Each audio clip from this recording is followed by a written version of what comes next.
Welcome to Great Loop Radio, brought to you by America's Great Loop Cruisers Association. We're dedicated to sharing Great Loop information and inspiration with those actively cruising, planning for, or dreaming about a Great Loop adventure. I'm Kim Russo. I'm the director of AGLCA. Today's podcast is going to be presented in two parts over 2 weeks. We are going to release the audio from an open Q&A session that was the final wrap up for our virtual Spring Rendezvous. So what you'll hear is a panel of Gold Loopers taking questions that are submitted to them from the attendees. The session ran about an hour, so like I said, we're going to break it up over 2 weeks. Before we go ahead and roll that, I want to take a moment to recognize and thank our Admiral sponsors who support AGLCA at the highest level. They are Curtis Stokes and Associates, Passage Maker Trawler Fest, Skipper Bob Publications, and Waterway Guide Media. As always, we encourage our listeners to support these businesses that support the Great Loop. We'll start with an ad from one of our sponsors, and then we will go ahead and roll part one of the open Q&A from the virtual Spring Rendezvous. Looking for a one-stop shop for all your Pacific Northwest cruising needs? Northwest Explorations is your full-service company offering bareboat charters, guided flotillas, powerboat training, service, detailing, and brokerage. Located on the Washington coast and Vancouver Island, you're covered no matter which side of the border you're on. Since yachting is the best way, in our opinion, to socially distance, we've updated our itineraries, helping get you out on the water this summer. Our flotilla cruises offer the perfect opportunity if you can't stand the thought of another summer of no vacations. Visit nwexplorations.com to learn more. Hello to everyone. Thank you for being here. We've got our attendees with us as well. So why don't we just start, if each of you would just like to introduce yourselves and tell a little bit about yourselves and your loop. So why don't we start with our friends, the Creeches, who are the current AGLCA Harbor Hosts of the Year. This is their second time being Harbor Host of the Year. So Robert and Kay, welcome. Why don't you just kind of give a little bit about your loop and your boating background for everyone? Well, we are Kay and Robert Creech. We live in Southport, North Carolina. We did our loop in 08, 09, so some 12 years ago. We continue to cruise the East Coast and down to Florida each winter, except this year. We still have our boat that we did the loop on. When we purchased our boat, it wasn't just for the loop, it was for cruising. And had a great time on the loop and continue to love to stay involved. We've had, 6 or 8 loopers coming by Southport each day for the last week. So the Spring Rendezvous is upon us. And that's great to hear. It's nice to hear that everybody is out there cruising again, because last year at this time, that was not something we could say was happening. So welcome to Robert and Kay. Thanks for being here. Why don't we go to Ben and Laura Stein, if you want to give your introductions, please. For Lauren Ben Stein, and we did our loop in 2016, 2017 with our 2 daughters, Molly and Madeline. They were 6 and 9 year we did the loop. They are 11 and just about to turn 14 now. We live aboard full time in Fort Myers now. So after we got back to Chicago, we came halfway back down again, and we have been here the past just over 2 years now, and are enjoying being down here in Florida. I am harbor host down here in Fort Myers. We are from Chicago. I was harbor host there, so if anyone has any Chicago questions, we can usually answer those as well. Yeah, and I should also mention that Ben and Laura are family ambassadors for AGLCA. So if families out there that are interested in looping, they're available to answer questions. I should also mention that both Laura and Kay are reluctant spouse ambassadors as well. So there are people you can reach out to if you're at all reluctant and just want a resource to kind of talk that through with, because there are all different reasons you may be reluctant, but you are not alone, and there are plenty who have been in that same position. So we like to offer those resources to you. So let's go to Dave and Claudia Fuller, please. Hey, this is Dave and Claudia. We're full-time living aboard our boat. We left Fort Myers in June of 2015 on our first loop, didn't get back till February of 2017. We went up to Maine in summer of 2017. There's too much to see and do in one loop, so we did it again in 2018, got back to Fort Myers in January of 2019.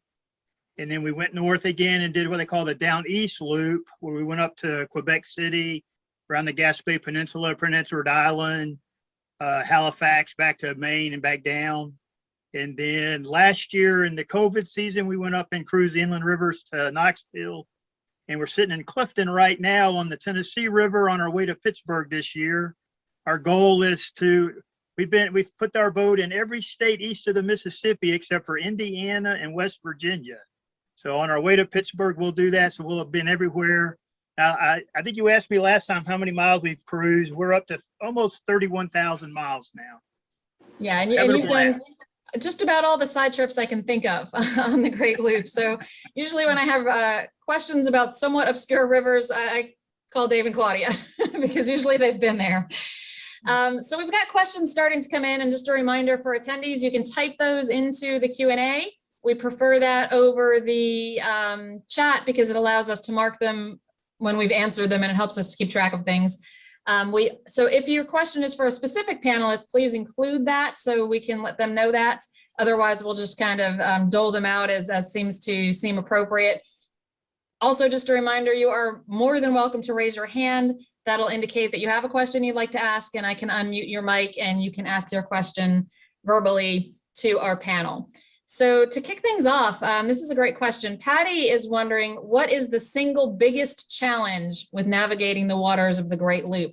That's probably a good one that for each of you to answer, because I'm thinking each of you may have had a different single greatest challenge. So I'll give you a minute to ponder that. And if anyone has one they want to chime in with, feel free. For us, I think it's really easy.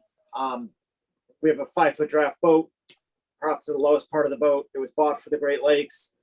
Wasn't really purchased with the loop contemplated. And so for us, depth was far and away the greatest challenge. Tides were a new dimension to us. Tides we eventually came to really appreciate because they're frequently the only thing that gets you through some areas. But the additional dynamic of shallow water and navigating that is something new for those of us who started our boating on the Great Lakes. And so Ben, with a 5-foot draft, because we get this question a lot, someone will say they have a 5.5-foot draft, or they draw close to 6. Can you do the loop? And it's a tough question to answer because you can, but you're confirming that you're going to face some additional challenges with that. So if you were buying a boat specifically for the loop, you've had your boat for a long time now, you live aboard with your family, it's your home. But if you were buying the boat specifically for the loop, would you choose this one again, or would you look for something that doesn't draw quite as much? As Laura just said, we would and have been for 3 years, but haven't found anything that checks all the boxes that this boat checks, and also presents either a shallower draft, which in the size that we're looking for isn't super likely, but a keel lower than the props would be a great aid to our navigation. I should mention we're on a Carver Voyager 570, and you are absolutely right. You can do the loop in a boat a good bit deeper than this one. We have logged huge stretches of the loop with absolutely no problems with depth, and then we've had a few areas where we've had a lot of troubles with depth in somewhat rapid fire succession. Some of that's luck of the draw, some of that's the particular year you're traveling in, especially on the rivers, about whether they're in flood or they're skinny. And the reality in my mind is that as you get over about 4.5 feet, it just gets a little bit more difficult every inch that you pick up. You can do it, but every inch you pick up, some of your options fall out. We did it. We've done Canada. We did the Trent. We got through all of that. We were advised in Canada for the Rideau not to do it by the lockmasters there. We talked to them and they said we wouldn't do it with that boat. But we did the Trent, no problem. Never touched a thing. All through Canada with all the rock. Our biggest problems have been in Florida, where it's mostly soft, silty, bottom that's not really going to do huge amounts of damage, unlike the rock in Canada. Still an issue, but if you have a keel, you sort of bump right through that if you have a problem. Okay. Yeah, we've touched bottom relative to folks who have a keel. We've probably touched bottom very few times. Each of those events is much brighter in our minds than it probably is for people with a keel who, rub a little and a little shallow here. Keep on moving. Got it. Thank you for that. Fullers, did you want to say what your biggest challenge in navigating is? I think it was figuring out the weather. We're from Texas, and from about February to October, it's just hot and a light breeze, and weather isn't a big deal. You know what's going to happen. You get on the loop, and every area that you go through is different. It's different in Florida. There's weather patterns in Florida that are different than the weather patterns on Chesapeake Bay, different than the weather patterns on Lake Michigan, and it took us a little while to figure out that, hey, we're going to use the thumb rule that you'll see quite a bit is less than 15-mile-an-hour winds, less than 2-foot waves. And if those things aren't there when we're checking the weather, then we're not leaving the dock. After we kind of put that in place, it really wasn't a challenge anymore. But on the Chesapeake Bay in 2015, we got in some 7-foot waves when a storm came out of nowhere. Supposed to have been south winds all day, and then it got glass smooth. The winds changed out of the north and got to be gale force winds. We were traveling with a friend of ours. He called back and he said he'd never met Gail, but he knows he doesn't like her. And it was pretty bad. But trying to figure the weather out in all the different areas and figuring out that. But I think using that thumb rule of less than 15 miles an hour, less than 2-foot waves, will serve you well, and it really won't matter what the weather does. Right. Okay. Thank you for that. And how about the creatures? Can you share what your single biggest challenge to navigating on the waters of the Great Loop might be? It was hard to, when you ask that question, it's hard to come up with it for me. Kay hadn't whispered in my ear, but we draw 4 feet on our boat, 43 Jefferson, with exposed props. Depth was not an issue, and we did the Trent Severn and up through Canada. I thought when we were leaving that the single biggest problem would be Kay leaving our 7 grandchildren. She seemed to get over that the first day, so that wasn't a problem. I think the single biggest problem was getting off the boat when we got back home, Kim. We stayed on the boat 3 weeks after we got back home because we didn't want to leave. So a lot of boaters have anxieties about the tides of the coastal waters who've never lived on the coast. You're going to learn that pretty quick, and that's not an issue. But getting off the boat when we got back home was it. Well, and I love that story because I've heard you tell that before, Robert. And, would just love to share that not only did they not get off the boat for a few weeks after they were home, but they were literally home. Their boat was docked outside of their house. They could see the house and chose to stay on the boat and not go back inside yet. So I think that's telling about the kind of time you have on the loop. And you've continued to cruise back and forth to Florida most years from your home in Southport. So still out there on the boat. We, like Dave and Claudia, have put a little over 30,000 miles on our boat so far. So yeah, it's a pleasure to be on the boat. Yes. All right, I'm going to throw the next question to Ben and Laura because I think you have the most experience in this area. The question, and this is from Ron, he'd like to know the latest thinking on the best way to share the trip on social media. They've got iPhones, always on internet. They've got Nebo, Facebook, friends who would like to live vicariously through them. And there's probably lots of options that you haven't tried, but in your opinion, what's the best balance that you have found of easy to update and best for friends, but still gives them a good way to relive the journey later? I kept a blog the year that we did the loop, and then when we started, came south again, and I kept that blog mostly for me, so I can go back and read it if I want and check things out. When I published a blog post, I would also publish that to Facebook so that the link would be there as well. And with cameras these days on your phone, I mean, we took good cameras with us. We have some great pictures. It was so fast to snap some photos, each day. And it's great to have the blog posts and it's great to read those back. But, my Facebook memories still 4 years later pop up. I can tell you that we were in Charleston 4 years ago today. And I saw the pictures this morning of what we did in Charleston 4 years ago because they just pop up. So it's so quick to post on Instagram or Facebook. And then you will get those, first of all, your friends see it right away. And second, you get those memories year after year to make you wish you were still doing it. But then like I said, I did also do the blog so that I had, the pictures in my blog and the written account of what we did, as much for me as anybody else. And along those lines, we then had our blog printed.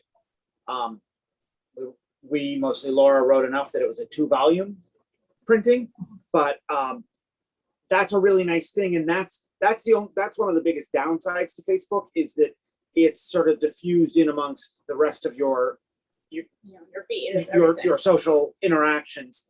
The blog is a little bit more concentrated, but it's also a lot more time and effort in order to get a blog post up than it is to just post a paragraph and, or 5 words and a couple of pictures kind of thing. And I will say that I did create a separate boating page for our trip, separate from my personal accounts and Facebook and Instagram. So we have a separate boating page, I think called Have Another Voyage. Where if we're doing something boating related, that's where I post the pictures and that's where I post the updates, rather than my personal page, just so that I have all of the boating related things in one place. Excellent. And thank you for bringing up the point that many loopers who have done a blog do have it printed into a book. And that's something that I do think people will miss if they're doing only social media and not doing a blog as well. But you're right about the time consuming part. So Ron, hopefully that gave you some ideas. Next question. Yes. Yeah. Can I speak to that a minute? Please, absolutely. Ben and I kid ourselves, and it's really social fun between Ben and I. We're on the opposite end of the spectrum in a lot of ways, and you've heard that for years, electronics and otherwise. Don't get so lost in social media that you get back after your loop and say you didn't enjoy the loop because you spent it on social media or through the lens of a camera. And you're doing the loop for yourselves, you and your partner.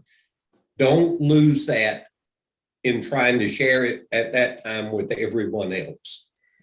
That's a good point.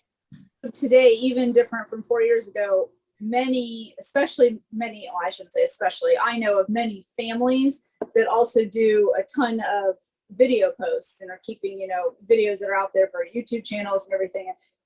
We didn't do that. I'm sure my 13-year-old would have loved to have done that. And they did create a couple of videos, but we really kept it to just posting some pictures and a little blurb about what we were doing. But I know that today videos are very popular. We just chose not to do that. But the videos are exactly to Robert's point. Yeah. Time consuming to create. Spending all your time filming. I agree with you, Robert, 100%, that it's not, the point of the trip is not to be walking around thinking, how can I make this look best on social media, or what would this look like in my video? For some folks, that's what they want to do, and that works for them, and fine. For us, that was definitely not the point. Yep. Thanks for adding that, Robert and Ben. Next one, I'll start off with the Fullers, but if anybody else has suggestions, chime in. And I'm sending this to the Fullers because I know Dave and Claudia do a lot of shoreside exploring when they're out there on the boat, including, taking train rides from where it's something that's near the boat that they want to go see. So the question is, any tips on finding festivals along the way? And we get asked that a lot too. And it's such a hard question because it's such an immense geographic area that there really is no one resource that's going to give you details for that all the way around the loop. So Dave and Claudia, did you find a resource that you called on repeatedly, or a way to find local resources? I think while you're approaching a place and you want to look ahead, the TripAdvisor seems to have all of that. So if you go to TripAdvisor and go to the things to do, then it'll bring up all the museums, all the trails, art museums, all that kind of stuff.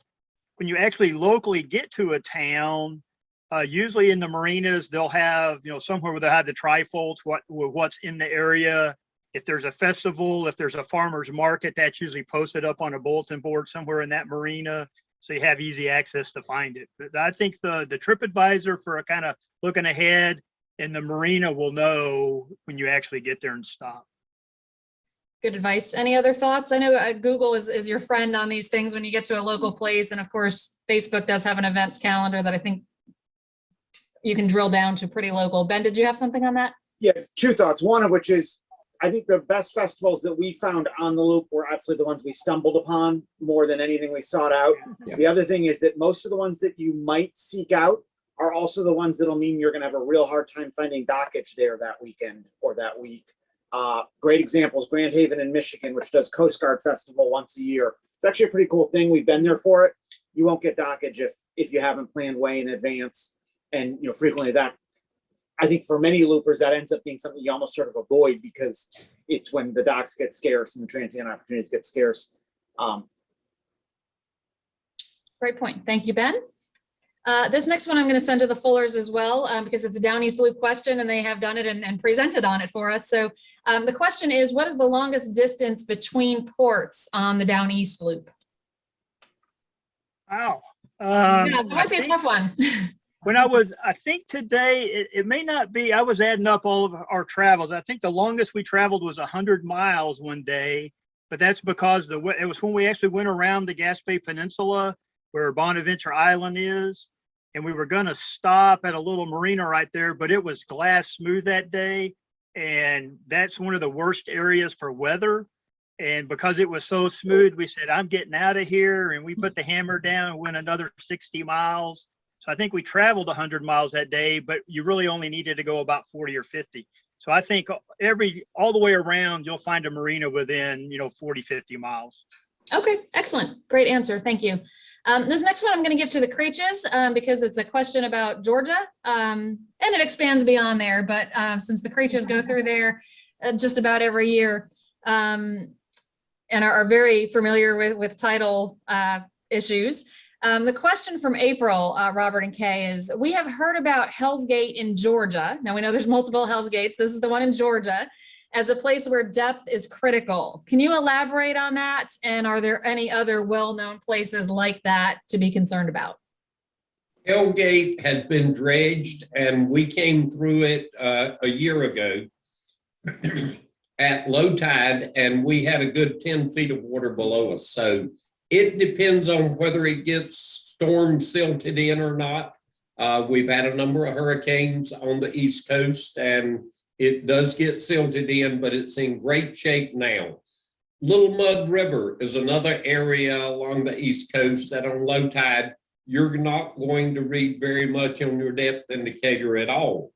But as was said earlier, it's not rocks if you touch bottom in that area. So you're going to be looking at mud or sand. So, but no, Hell Gate is in really good condition. At least 1 year ago, I can speak for that. And a lot of the trouble areas around Charleston have recently been dredged as well. So there have absolutely been improvements. Robert, for those who don't know, can you elaborate on where Little Mud River is on the East Coast? It is in Georgia also. The areas around Charleston in North Carolina have been addressed very well. The areas in Georgia have not been addressed as well yet. So it's a Georgia, Georgia's only barely 100 miles across, but you're going to have a couple of areas there that are potentially low areas of water. Okay, thank you. This next one. Hey, Kim, when was the last time somebody went through Lockwood Follies? Because that's always another one of those places. They're constantly moving the buoys there because of the changing conditions on the inlet. Lockwood Folly is just 14 miles south of us, Dave.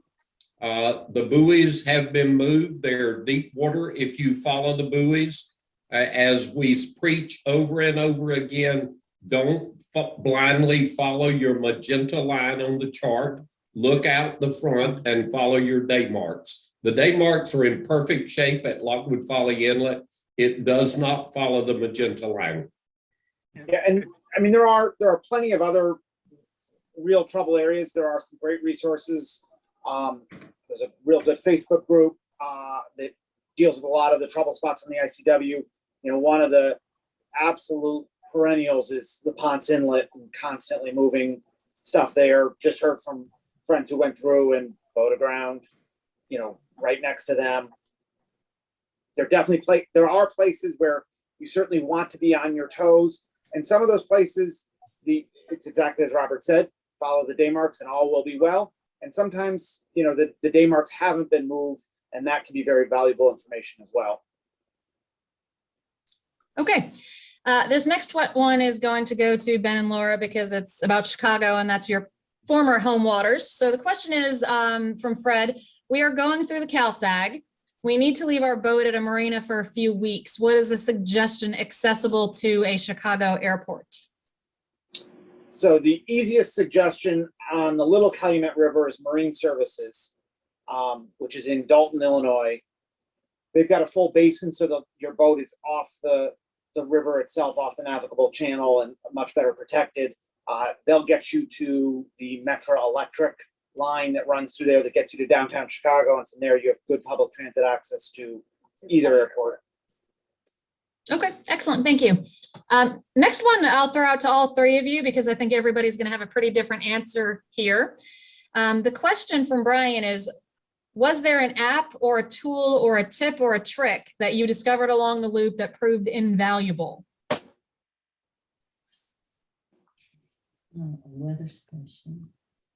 Well, I'll jump out there. I tell people the best $75 you can spend on the loop is Alan Lloyd's navigation notes. We learned about it probably a year into looping. Saw somebody else had it at a docktail, started looking at the book and said, oh my gosh, I got to have one of those. I was spending, that first year in 2015, probably an hour every day looking at the charts, looking at where the next marina was, where we're going to go, how we're going to get there. Alan has pre-planned all that for you in a book that's less than an inch thick. I kid around, it's a turn-by-turn guide for the Great Loop.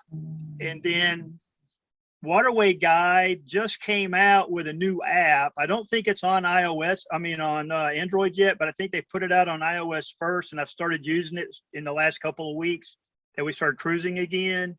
And it's really the same thing. It has all the stuff that you're going to find in the Waterway Guide hard copy is now on this iOS app. It has all the marinas, all the services, all the phone numbers, has the lock phone numbers, what VHF channels. So stumbling across that a couple of weeks ago, I think with those two things, I say they were primo. Okay, and for those who aren't familiar with Alan Lloyd's book, Alan is a platinum looper, and he's in our sponsor directory, but the book again is Great Loop Navigation Notes. And if you Google that, his page will come up and you can order it directly through his page. That's the only place I'm aware of that you can actually get that, but it is Great Loop Navigation Notes by Alan Lloyd. Thank you for that, Dave and Claudia. Anybody else have a tip or a trick or an app or something that was invaluable? Go ahead, Robert. Kay was whispering in my ear, but recognize that we did the loop 12 years ago. Mm-hmm. So things weren't as out there on social media as they are today. And you have a whole session on it in the Rendezvous, and that's knowing how to find local weather information. Because every morning when you get up and you're deciding whether you're going to throw the lines off or not, weather is probably the single most important factor of the day. And Kay has learned very well of recent years how to see the weather predictors that I've been looking at for years. So, and I guess the second person on the boat learning to do that is invaluable. Yeah.